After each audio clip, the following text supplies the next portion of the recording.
Hello दोस्तों, स्वागत है आपका फिर से एक बार शिक्षा जगत से जुड़ी न्यूज के लेकर।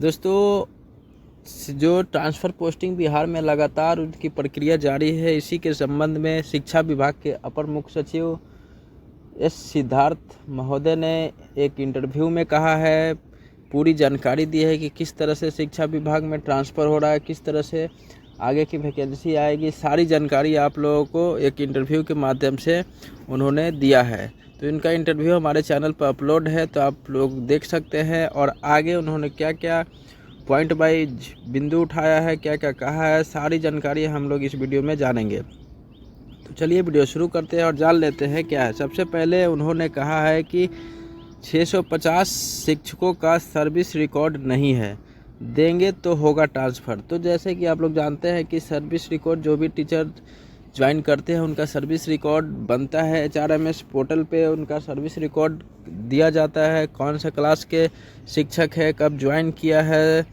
कौन सा विद्यालय में पदस्थापित है, सारी जानकारी उनको देना होता है। तो वो लगभग 650 शिक्षकों का ये रिकॉर्ड उनको इस शिक्षा कोर्स पोर्टल पे उपलब्ध नहीं कराया गया है। तो ये आप लोग जल्द से जल्द अपना ये शिक्षा पोस्ट पोर्टल पे अपना जो सर्विस रिकॉर्ड है अपलोड कर दे, नहीं तो आगे आने वाले समय में आपको काफ़ी दिक्कतों का सामना करना पड़ सकता है।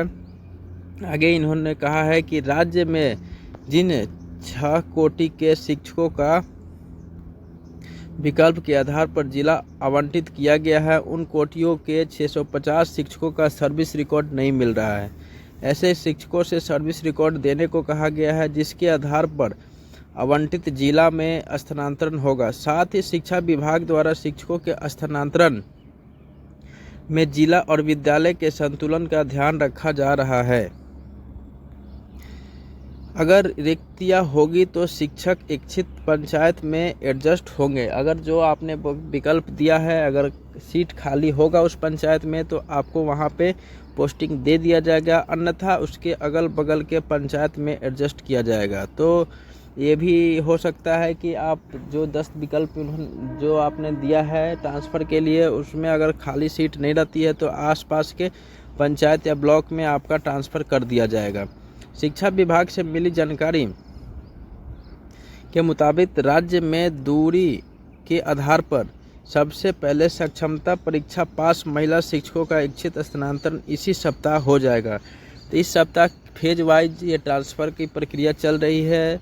6ठे फेज की ट्रांसफ़र हो चुकी है, इसी की सूची को अंतिम रूप दिया जा रहा है। यानी 7वें फेज में जो सक्षमता पास परीक्षार्थी है, महिला परीक्षार्थी है, जिनकी दूरी के क्रम में उन्होंने एप्लीकेशन दिया है, उनका इस सप्ताह लगभग पोस्टिंग हो जाना है, उनका ट्रांसफ़र हो जाना है। आगे दोस्तों, TRE 1 की महिला अध्यापकों के बाद पुरुष शिक्षकों का स्थानांतरण, उसके बाद दूसरी अध्यापक नियुक्ति परीक्षा के आधार पर नियुक्त महिला शिक्षकों का इच्छित तबादला होगा। दूरी के आधार पर सक्षमता पास एवं बिहार लोक सेवा आयोग की अनुशंसा पर नियुक्त महिला शिक्षकों का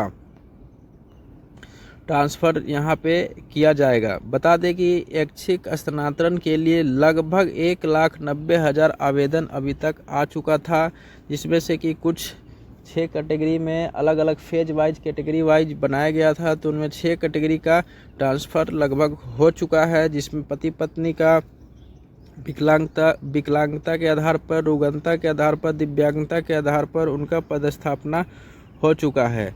आगे दोस्तों, इसमें पूरी जानकारी है कि किस तरह से किस किस पॉइंट का उन्होंने डिस्कस किया है। तो सबसे पहले उन्होंने डिस्कस किया है कि अब तक 6 फेज का ट्रांसफ़र कंप्लीट हो चुका है, सभी शिक्षकों को जिला अलॉट कर दिया गया है और इस महीने आपको स्कूल भी अलॉट कर दिया जाएगा। आगे उन्होंने कहा था कि 7 फेज की योजना 7वें फेज में क्या है, तो 7वें फेज में महिला शिक्षकों का ट्रांसफ़र दूरी के आधार पर किया जाएगा। तो 7वां फेज अब शुरू होने वाला है, इसी हफ्ते 7वें फेज का आपका शुरू हो जाएगा। इसमें दूरी के आधार पर महिलाओं का ट्रांसफ़र किया जाएगा। अगला है कि ट्रांसफ़र की प्राथमिकता क्रम क्या है। तो प्राथमिकता क्रम में ट्रांसफ़र किस तरह से किया जा रहा है, तो पहले विशिष्ट शिक्षकों की लिस्ट जारी किया जाएगा, उसके बाद TRE 1 और TRE 2 का शिक्षकों का लिस्ट होगा। उसके बाद पुरुष शिक्षकों का ट्रांसफ़र भी दूरी के आधार पर किया जाएगा। तो इस तरह क्रम के अनुसार शिक्षकों का ट्रांसफ़र किया जा रहा है। अधूरी जानकारी वाले शिक्षक जो इस शिक्षा कोर्स पर जिनकी जानकारी अधूरी है, जिनका प्रोफाइल अपडेट नहीं है, उनका कहा गया है कि 1 से 2 दिन में वह अपना प्रोफाइल अपडेट करें और 1 से 2 दिन में उनकी लिस्ट जारी हो सकती है।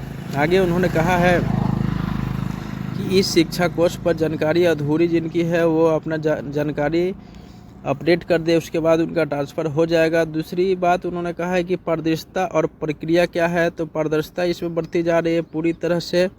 पूरी पारदर्शिता से ट्रांसफ़र प्रक्रिया हो रही है। शपथ पत्र लिया जा रहा है शिक्षकों से, फिर DO को बुलाकर स्कूल अलॉट कराया जाएगा। तो इसमें शपथ पत्र भी दो, आपको शपथ पत्र भी अपलोड करना है, जिसमें कि अलग अलग तरह का शपथ पत्र है।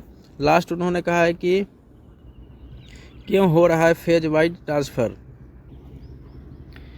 उन्होंने कहा है कि फेज वाइज अगर ट्रांसफ़र ना हो तो अव्यवस्था की स्थिति उत्पन्न हो जाएगी। अगर एक ही बार में 1,90,000 शिक्षकों का ट्रांसफ़र कर दिया गया तो कहीं पे किसी स्कूल में, किसी ब्लॉक में जितनी ज़रूरत है उससे अधिक शिक्षक आ जाएंगे और कहीं पे शिक्षकों की कमी हो जाएगी। इसीलिए इनका ट्रांसफ़र का मोटिव फेज वाइज है, क्योंकि फेज वाइज में धीरे धीरे करके सारे फेज का अलग अलग तरह से ट्रांसफ़र किया जा रहा है, क्योंकि आगे जो विद्यालयों में अध्यापक में जो दिक्कतों का सामना करना पड़े वो ना करना पड़े, इसीलिए फेज वाइज इसका मूवमेंट कराया जा रहा है, क्योंकि इससे अव्यवस्था उत्पन्न हो जाएगी एक बार ट्रांसफ़र करने से। सभी ट्रांसफ़र रिक्त पदों को ध्यान में रखकर ही किया जा रहा है। जहां पे रिक्तियां हैं उसी को ध्यान में रखकर किया जा रहा है। किसी ज़िले में क्षमता है, जितनी शिक्षकों का क्षमता है उससे अधिक आवेदन आ चुका है, तो उस पर भी ध्यान रखा जा रहा है कि उसको कैसे एडजस्ट किया जाए।